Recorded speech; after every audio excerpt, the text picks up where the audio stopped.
Discover 5 chilling Ring camera footages that shocked everyone.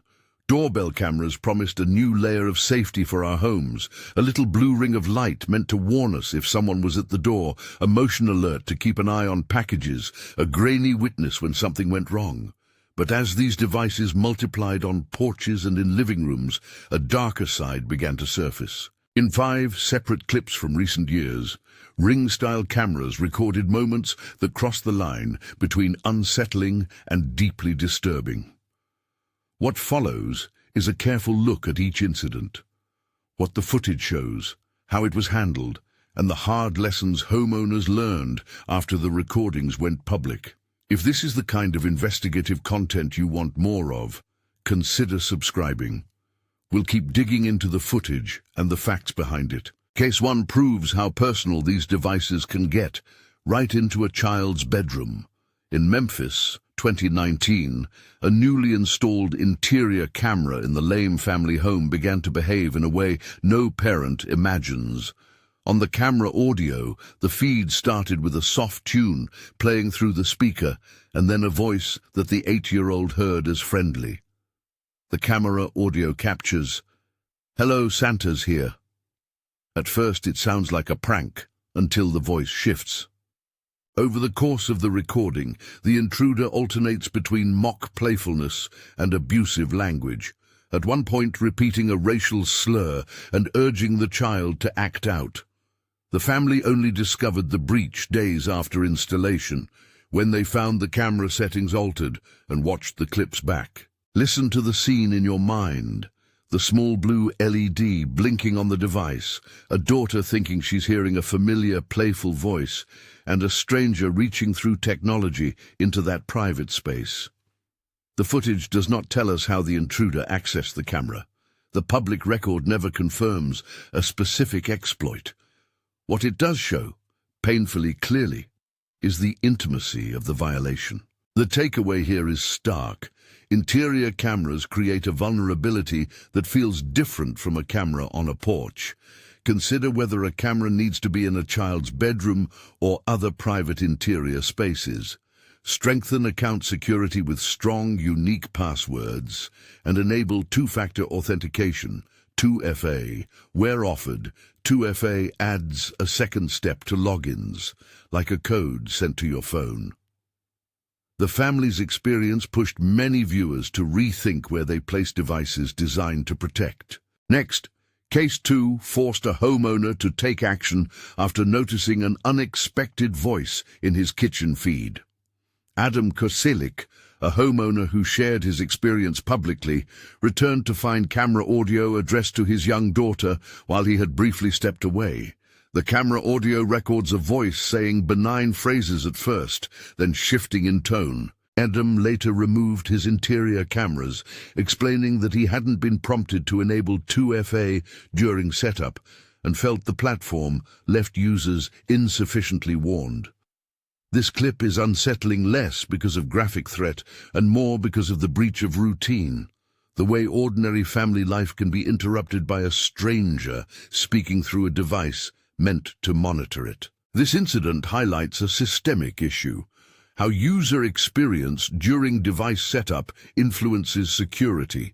Many consumers install devices quickly and accept default settings without realizing the importance of extra protections.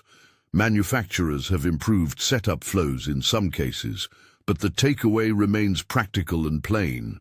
Check whether 2FA is available, review account activity regularly, and limit interior cameras to spaces where you accept that level of exposure. The third clip is the one that drove police back to a case they had closed. In Los Angeles on November 12, 2019, a neighbor's doorbell camera captured a woman screaming for help as a white vehicle sped away. The clip shows the woman on the street, then the vehicle pulling away with its trunk open. Police initially had little to go on. After the doorbell footage surfaced online, investigators reopened their inquiry. The camera audio includes the woman yelling, "Help!" and then silence as the car drives off. This footage turned a story that might have been a local, uncorroborated incident into something with real forensic value. But it also demonstrates an uncomfortable truth. Even when a camera records what appears to be a crime, the outcome is not guaranteed. The clip provided leads, but the case remains unresolved in public reporting. Doorbell cameras can be crucial documentary tools, yet they do not automatically solve what they capture. If you see footage that could be a crime in progress, notifying law enforcement and preserving the original files are the right first steps. Be careful about assuming motives or declaring definitive outcomes based solely on a short clip. Case 4 shifts from the urgent to the unnerving. Nighttime footage from a suburban front porch shows a masked woman approaching and then standing directly in front of the lens. For nearly 40 seconds, the figure stares into the camera, adjusting her mask and goggles as if testing the view. When the recording ends, neighbors later reported seeing her still pacing in the area.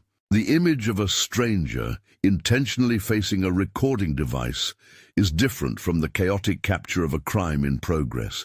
It's deliberate, almost performative. It suggests someone who knows they are being observed but chooses to engage with the camera anyway. That behavior raises multiple concerns: stalking, intimidation, and the potential for premeditated surveillance of homes. On the other hand, the clip does not show what happened before or after the recording in full, and we must resist leaping to the worst conclusion without corroborating evidence. The practical lesson is community level. Cameras document patterns and presence that neighborhood patrols or casual observation might miss. Share suspicious footage with neighbors and police, but avoid confronting unknown individuals alone. Let documented behavior inform safer decisions and coordinated responses. The 5th clip is perhaps the most ambiguous and, for that reason, one of the most unsettling. On the East Coast, a front door camera captured a woman standing at a doorstep holding a large kitchen knife. Her demeanor is confused and agitated. She shuffles, mutters to herself, and seems disoriented. Some viewers suggested the woman might be suffering from dementia or a medical episode.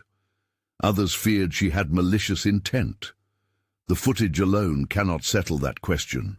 It presents a scene that is both threatening in appearance and, quite possibly, tragic in cause. When footage raises ambiguous questions, illness versus intent, confusion versus deliberate threat, the appropriate response is caution paired with compassion. Contact emergency services rather than stepping outside to confront a person you do not know. If you can do so safely, keep a visual record and provide it to responders. If you can't, prioritize the immediate safety of those inside. Public sharing of such clips can lead to speculation. For the individuals involved, it can also mean exposure and stigma.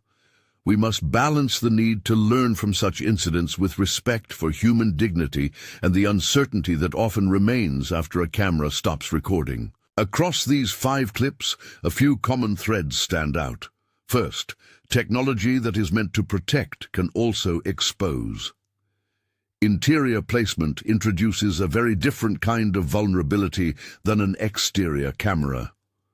Second, user behavior and setup choices matter. Account security, strong passwords, and enabling 2FA reduce risk, even if they do not eliminate it entirely. Third, footage can change the course of investigations, provide community warnings, and document stalking or harassment, but it rarely tells the whole story. Many clips end unresolved, leaving viewers with questions. Finally, there is a human cost. Fear, violation, embarrassment, and sometimes real danger for families and individuals whose most private moments were captured and circulated. Before we close, here are a few simple, practical steps every homeowner can take to reduce risk and protect privacy. Enable 2-factor authentication, 2FA, on your camera account when available.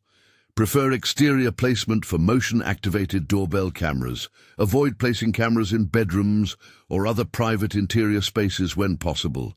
Keep device firmware and app software updated so you receive security patches. Use unique, strong passwords for device accounts and change default credentials upon setup. Report suspicious footage to local authorities and preserve original files. Share clips with neighbors to create awareness without public shaming. These cameras can protect and expose. They've caught porch thieves, helped locate missing people, and warned communities. They've also recorded creepiness, threats, and heartbreaking ambiguity.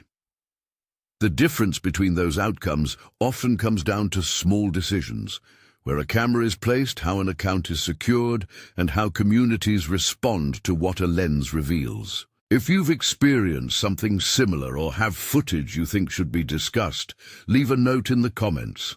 We'll read the stories and point to resources in the pinned description for those who want to learn more about device safety.